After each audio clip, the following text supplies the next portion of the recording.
Assalamualaikum warahmatullahi wabarakatuh. Ya, assalamualaikum. Terima kasih kepada teman-teman yang telah mau bergabung pada malam hari ini. Sebelumnya perkenalkan, saya Manisa Hoirullah selaku mahasiswa aktif semester 3 dari jurusan D3 Farmasi Poltekkes Kemenkes Surakarta yang pada hari ini menyelenggarakan sedikit sosialisasi eh, mengenai deposito. Sebelumnya, kita perlu tahu apa sih deposito itu. Jadi, deposito adalah singkatan dari dapatkan, gunakan, simpan, dan juga buang. Jadi, deposito ini merujuk pada penanganan atau cara kita menangani obat yang kita punya. Jadi, ketika kita memiliki suatu obat atau kita membeli suatu obat, diperlukan penanganan-penanganan tertentu terkait penyimpanan obat dan juga penggunaannya agar dapat menghasilkan efek yang maksimal dan juga tidak merugikan orang-orang di sekitar kita. Yang pertama yaitu dapatkan. Yang dimaksud dapatkan adalah ketika kita mendapatkan suatu obat atau memilih untuk membeli suatu obat, usahakan untuk membeli suatu obat di toko-toko obat yang menjamin kualitas dan juga keaslian dari obat itu. Seperti contohnya apotek, rumah sakit, dan juga toko obat. Di mana mengapa kita harus memilih toko-toko seperti itu untuk membeli obat, tidak membeli obat di toko kelontong atau di toko yang sembarangan, karena di toko-toko seperti apotek, rumah sakit, dan juga instalasi farmasi yang lain itu memiliki tenaga kefarmasian dan juga orang yang bertanggung jawab atas keaslian dan juga kualitas dari obat itu. Dan juga ketika kita mendapatkan suatu obat, kita perlu penanganan dan juga konsultasi dengan orang-orang yang di mana mereka lebih ahli dan juga paham mengenai hal tersebut. Itulah mengapa kita harus mendapatkan obat-obat di tempat-tempat yang memiliki izin edar atau jaminan dari kualitas obat tersebut demi keamanan dan juga khasiat dari obat tersebut. Selanjutnya yaitu gunakan, di mana untuk menggunakan suatu obat yang baik dan benar sesuai deposito, yaitu pertama kita harus menyesuaikan golongan dan juga tipe dari obat tersebut dengan apa yang kita rasakan atau penyakit yang kita alami. Nah, seperti ada beberapa contoh obat, yaitu obat bebas terbatas, dan juga jenis obat keras dan juga golongan narkotika. Di mana obat bebas itu adalah obat yang bisa kita dapatkan di toko-toko biasa dan juga apotek serta bisa dibeli tanpa adanya resep dokter. Contoh obat-obat tersebut seperti obat pusing atau obat eh, yang biasa kita beli tanpa harus memiliki resep dokter seperti itu. Dan ciri khas dari obat bebas itu adalah obat bebas memiliki aturan pakai yang tertera di kemasannya. Sehingga ketika kita membeli obat bebas, maka tanpa adanya konsultasi atau somedikasi dari TTK, kita bisa tetap dapat menggunakannya. Namun alangkah lebih baiknya ketika kita membeli suatu obat, kita dapat meminta swamedikasi atau konsultasi terlebih dahulu dengan orang yang lebih ahli dalam obat atau penanggung jawab dari toko tersebut. Selanjutnya yaitu ada obat bebas terbatas, di mana golongan ini bisa dibeli tanpa adanya resep dokter. Namun apabila mengidap riwayat atau penyakit tertentu, maka sebaiknya menggunakan obat ini sesuai anjuran atau resep dokter. Nah, jadi beberapa obat bebas terbatas ini bisa didapat tanpa adanya resep dokter. Namun ada juga beberapa resep dokter yang merekomendasikan menggunakan obat bebas terbatas. Nah, ciri khas dari obat bebas terbatas itu sendiri, seperti contohnya ada penjelasan atau perhatian dalam kemasannya. Nah, misal nih, seperti ada P nomor 1, yaitu awas obat keras, baca aturan pemakaiannya. Teman-teman pasti pernah ya menemui suatu obat yang memiliki larangan atau perhatian dalam kemasannya ya biasanya berwarna hitam dan bentuknya kotak di bagian belakang kemasan. Nah, itu adalah salah satu contoh obat bebas terbatas di mana obat ini memang harus diperhatikan dalam pemakaian dan juga penggunaannya karena termasuk dalam obat yang keras namun bisa didapat tanpa adanya resep dokter. Maka dari itu penggunaannya harus dipantau dan juga diperhatikan. Selanjutnya yaitu ada obat keras. di mana obat keras ini hanya bisa didapatkan dengan adanya resep dokter. Nah, obat keras ini biasanya direkomendasikan oleh dokter untuk penyakit-penyakit yang sifatnya kronis ya, atau penyakit-penyakit yang membutuhkan perawatan yang intensif atau resep-resep dokter yang mereka memang harus ada dalam pantauan dokter seperti itu. Lalu selanjutnya ada obat narkotika, di mana obat ini juga memerlukan resep dokter dan harus memerlukan pengawasan dalam penggunaannya. Selanjutnya,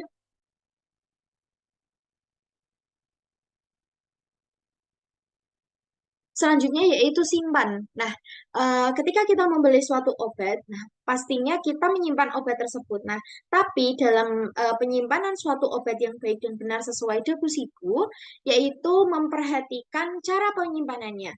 Jadi cara penyimpanan obat yang benar itu bisa disimpan di suhu ruang. Sebenarnya tergantung kondisi dan juga jenis obatnya. Namun kebanyakan obat memang bisa disimpan di suhu ruang. Nah, misal ditaruh di kotak obat atau bisa ditaruh di tempat yang tidak terkena sinar matahari secara langsung atau tidak terkena jangkauan anak-anak. Karena bisa jadi itu akan membahayakan diri kita sendiri maupun orang lain. Nah, jadi bagi teman-teman yang memiliki obat ini bisa disimpan di kotak obat atau di dalam lemari di rak bagian paling atas agar tidak bisa dijangkau oleh anak-anak dan terhindar dari paparan sinar matahari secara langsung. Nah, ada juga nih obat-obat yang memiliki penyimpanan khusus ya, seperti contohnya insulin. Nah, untuk obat jenis insulin, baik insulin pen ataupun yang lainnya, itu biasanya untuk cara penyimpanannya, ketika belum dia kemasannya belum dibuka, mungkin bisa disimpan di suhu ruang atau di ruangan biasa di kotak obat.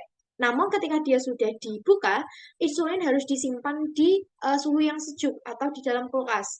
Namun tidak boleh di freezer atau sampai membeku. Nah, jadi ada beberapa obat yang memang kita harus memperhatikan cara penyimpanannya. Maka dari itu ketika kita membeli suatu obat, perlu adanya perhatian khusus seperti kita membaca cara penyimpanannya yang baik dan benar bagaimana agar tidak mempengaruhi zat aktif dan juga khasiat dari obat tersebut.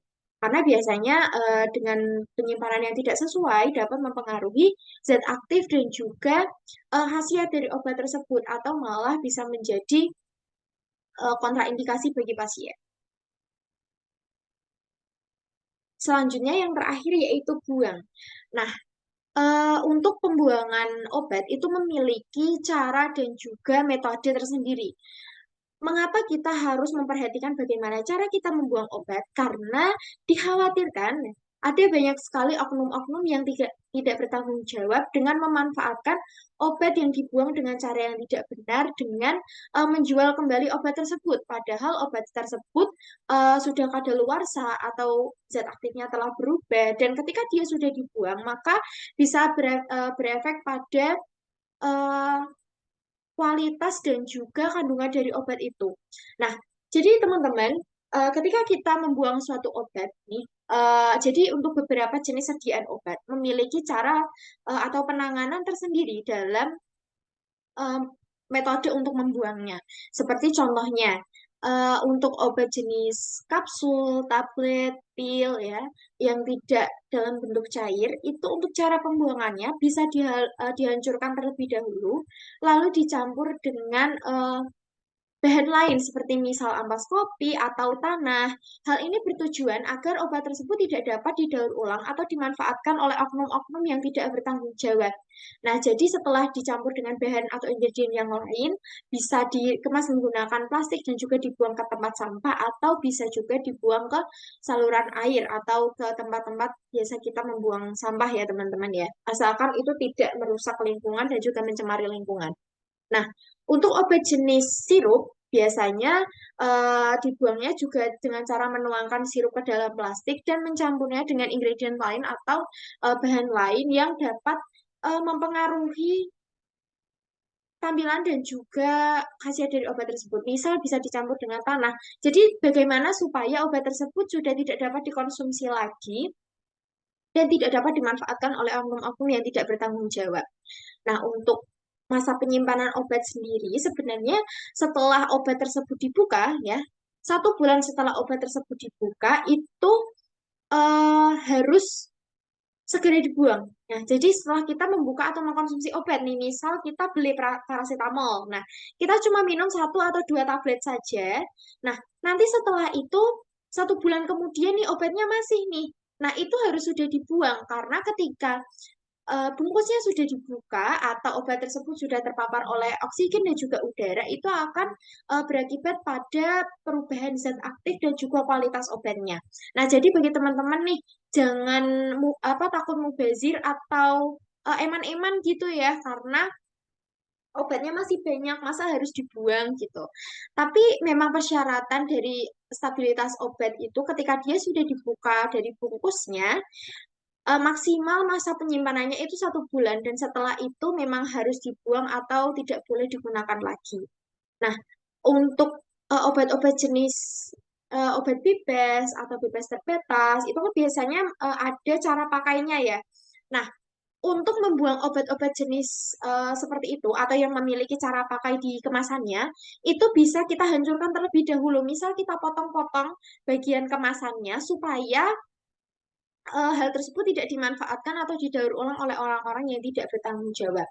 Jadi begitu ya teman-teman untuk dagu sibuk. Bisa kita dapatkan di tempat-tempat yang eh, memiliki izin edar dan juga jaminan kualitas serta pertanggungjawaban dari obat yang diberikan. Lalu selanjutnya yaitu gunakan. Nah, kita menggunakan obat sesuai dengan aturan pakainya, sesuai dengan dosisnya, sesuai dengan golongan dan juga penyakit yang kita rasakan. Selanjutnya yaitu simpan. Untuk penyimpanan obatnya bisa diperhatikan, ditaruh di kotak obat, dan juga bisa dibaca di kemasannya. Dan untuk daya simpannya yaitu maksimal 1 bulan setelah penggunaan. Dan yang terakhir yaitu buang dengan membuang sesuai dengan aturan agar tidak dimanfaatkan oleh oknum-oknum yang tidak bertanggung jawab dan tidak menimbulkan kerugian untuk diri kita maupun orang lain. Jadi untuk presentasinya segitu dulu. Apakah dari teman-teman ada yang ingin disampaikan atau ditanyakan? Ya persilakan bisa untuk memperkenalkan nama dan juga asal instansi serta pertanyaannya.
Permisi Kak, mau tanya.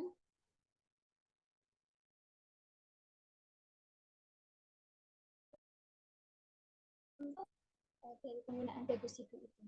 Terima kasih. Baik, terima kasih atas pertanyaannya. Untuk obat-obat apa saja penerapan Dagusibu ini? Jadi untuk penerapan Dagusibu ini untuk semua jenis obat dan juga semua jenis bentuk sediaan ya teman-teman. Nah, jadi mau bentuk sediaannya tablet, pil, sirup, suspensi, emulsi, semuanya harus menerapkan yang namanya Dagusibu. Karena Dagusibu ini juga akan mempengaruhi zat aktifnya, khasiatnya, dan juga eh, kualitas serta diusahakan agar tidak merugikan orang lain maupun diri kita sendiri. Karena yang namanya berhubungan dengan zat kimia itu pasti ada resiko tertentu ya dan bisa jadi itu membahayakan diri kita sendiri maupun orang lain apabila kita tidak memperhatikan cara penggunaan, penyimpanan maupun pembuangan yang baik dan juga benar. Seperti itu ya teman-teman. Mungkin eh, saya cukupkan terlebih dahulu untuk sosialisasi hari ini. Terima kasih sudah mau meluangkan waktunya hari ini. Saya memohon maaf apabila ada perkataan atau ucapan saya yang tidak berkenan di hati. Terima kasih. Saya akhiri. Wassalamualaikum warahmatullahi wabarakatuh.